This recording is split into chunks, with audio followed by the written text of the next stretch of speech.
Hello and welcome back to YouTube channel A grade learning friends. बच्चों, आज हम लोग एक नया टॉपिक लेकर के आए हैं मैथमेटिक्स में, which is called as algebraic expressions and identities. ये ऐसा चैप्टर है जिसमें बहुत सारे बच्चों को बहुत सारी दिक्कतें होती हैं। उन्हें डर सा लगता है कि एग्जाम टाइम में मैं भूल गई या मुझे नहीं आएगा तो मैं किस तरीके से इसको करूँगी। ठीक है, आज इस वीडियो में मैं आपको इजी से इजी तरीके बताऊंगा कि अलजेब्रिक एक्सप्रेशन एंड आइडेंटिटीज होता क्या है। ठीक है, तो इसमें आप लोग आके देखो। सबसे पहली चीज आप जानो कि algebraic expression, what is algebraic expression, क्या होता है। ठीक है, तो याद रखना अलजेब्रिक एक्सप्रेशन एक टाइप का एक्सप्रेशन होता है। ठीक है, इक्वेशंस के एक्सप्रेशंस होते हैं जो क्या करता है, किससे बनता है, हमारे वेरिएबल से। अब देखो, एक एक टर्म जो मैं नाम लूंगा, एक एक सेंटेंस जो मैं बोलूंगा, वर्ड्स जो बोलूंगा, उसको मैं अभी आगे डिस्क्राइब करूंगा एक एक चीज को। ठीक है, तो ध्यान से सुनना मेरे डेफिनेशन को। कोई भी एक्सप्रेशन जो वेरिएबल, नंबर्स एंड कांस्टेंट मिला करके एक ऑपरेशंस बनता है। नंबर्स को ही कांस्टेंट बोलते हैं, डोंट बी कंफ्यूज।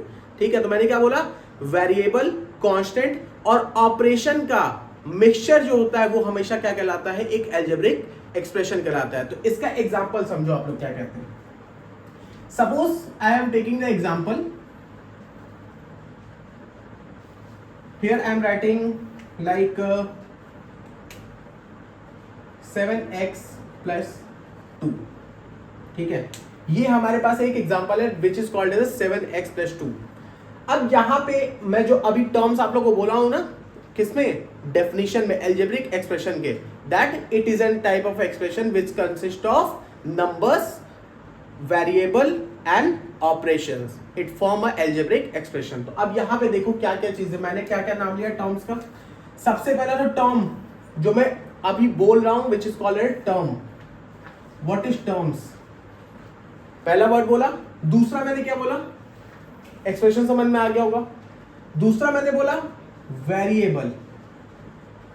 ठीक है, थर्ड मैंने बोला कांस्टेंट।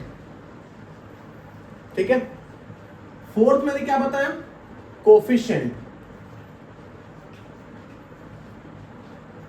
एंड फिफ्थ मैंने बताया आपको what, which is called as a operations. ठीक है, मैंने पांच चीजों का यूज किया एक डेफिनेशन किसके, अलजेब्रिक एक्सप्रेशन को डिफाइन करने के लिए। ठीक है, तो आओ अब देखते हैं टर्म्स क्या होता है। यहां पे मैंने एक इक्वेशन लिखी है, ध्यान देना, ये इक्वेशन हमारे पास अवेलेबल है। अब मैं इसमें आपको बताऊंगा टर्म्स क्या होता है, वेरिएबल क्या होते हैं, कांस्टेंट क्या होते हैं, कोफिशिएंट क्या होते हैं, ऑपरेशंस क्या होते हैं। तो आओ देखते हैं टर्म्स क्या होते हैं। पहली बात, तो जितने भी टर्म्स तभी बनेंगे जब वो एडिशन और सब्ट्रैक्शन के साइन से सेपरेट होंगे। तो हमारे पास यहां टर्म्स कौन कौन से, हमारे पास एक ये टर्म है और एक ये टर्म है।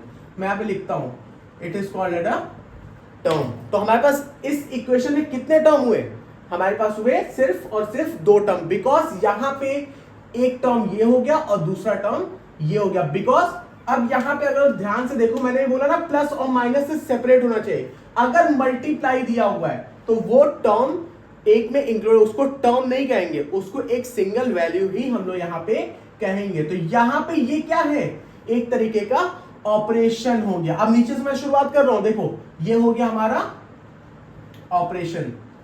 ऑपरेशन क्या होता है, ऑपरेशन हो गया plus, minus, multiply, divide. These are considered as a operation जो इन दोनों के बीच में परफॉर्म होने वाला है। टर्म्स आप लोगों को समझ में आ गया। अब यहां पे मोर देन, अब यहां पे कितने टर्म है आप लोग देखो, तो एक और दो, तो टू टर्म्स हम लोग बोलेंगे। अब यहां पे सिंगल टर्म कैसे होगा, सिंगल टर्म हम लोग मान लो तो सिर्फ 7x को मान लेंगे। अगर इसमें मैंने प्लस 2 ऐड किया तो ये दो टर्म हो गया। अगर इसमें माइनस लाइक 7x स्क्वायर कर दिया तो ये तीन टर्म बन गया। ठीक है, इसमें मान लो प्लस का मैंने अगर 8y स्क्वायर मैंने कर दिया तो ये चार टर्म बन गया। ठीक है, तो आप लोग ध्यान से देखो, यहां पे प्लस, यहां पे माइनस, यहां पे प्लस, तो ये क्या हो रहा है, प्लस माइनस से सेपरेट जो भी टर्म्स होंगे, जो भी वेरिएबल, जो भी नंबर्स होंगे, वो हमारे क्या कहलाते हैं, टर्म्स कहलाते हैं। तो आई होप बहुत डिस्क्राइब मैंने कर दिया टर्म्स को। अब हम लोग थोड़ा सा आगे बढ़ते हैं, आ जाओ। नाउ टर्म्स हो गया, हमारा ऑपरेशन हो गया। अब बात आती है वेरिएबल्स पे। तो याद रखना, वेरिएबल्स वो होते हैं,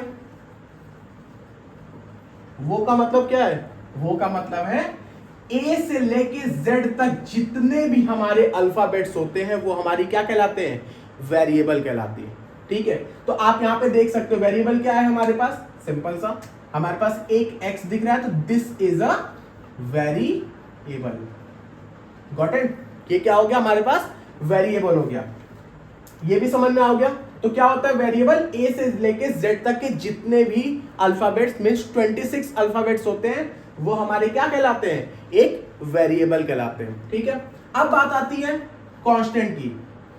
ठीक है, वेरिएबल हो गया, अब हम लोग मूव करते हैं कांस्टेंट पे। कांस्टेंट क्या कहलाता है, जो न्यूमेरिकल वैल्यू है, जो नंबर वाले वैल्यूज हैं वो हमारे क्या कहलाते हैं, वो हमारे कहलाते हैं these are the constant values. ठीक है, तो मैं यहां पे लिखते चलता हूं, आप लोग नोट करते जाओ अच्छे से।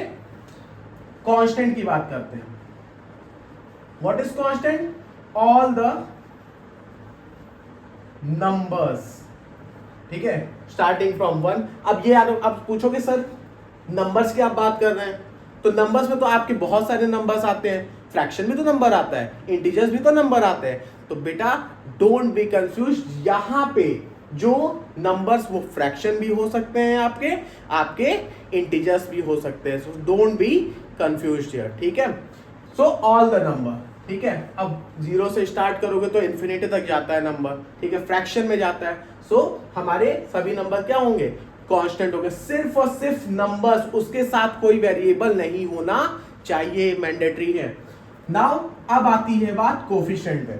याद रखना कोफिशिएंट क्या होता है, कोफिशिएंट इज बेसिकली जब कांस्टेंट या नंबर्स और variable, this is a constant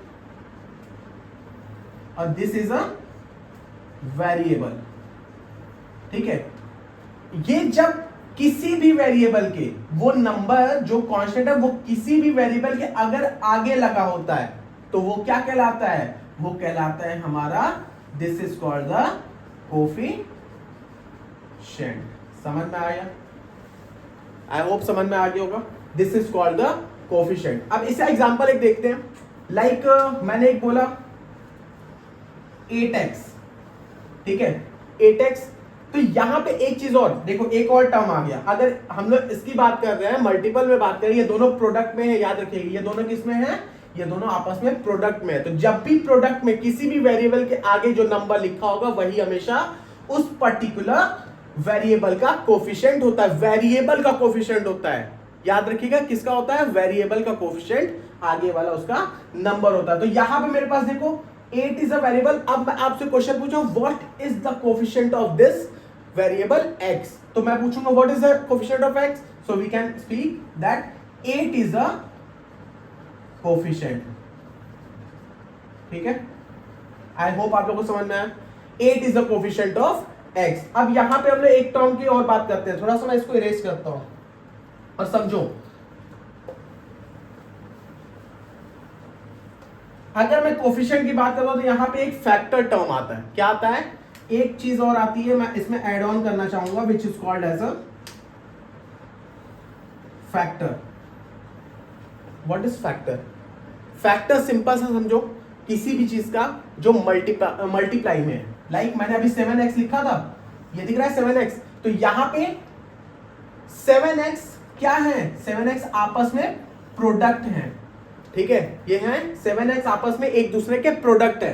तो सिंपल सा मैं अगर बोलूंगा तो हमारे फैक्टर्स क्या हुए, 7 और x दोनों हुए। ठीक है, आई होप समझ में आया आप लोगों को फैक्टर्स का मतलब, सिंपल। अब याद रखता हूं, आप लोग सुना फैक्टर और मल्टीपल, यही से चीजें आएंगी। ठीक है, नेक्स्ट अब हम लोग बात करते हैं थोड़ा सा, ये तो हर एक टॉपिक आप लोगों का कवर हो गया, आई होप समझ में आ गया होगा। ठीक है, अब हम लोग चलेंगे नेक्स्ट में, जो कि हम लोग इसमें देखेंगे कि इसके टाइप्स क्या होते हैं। ठीक है, तो आप लोग मिलते हैं एक नए वीडियो में।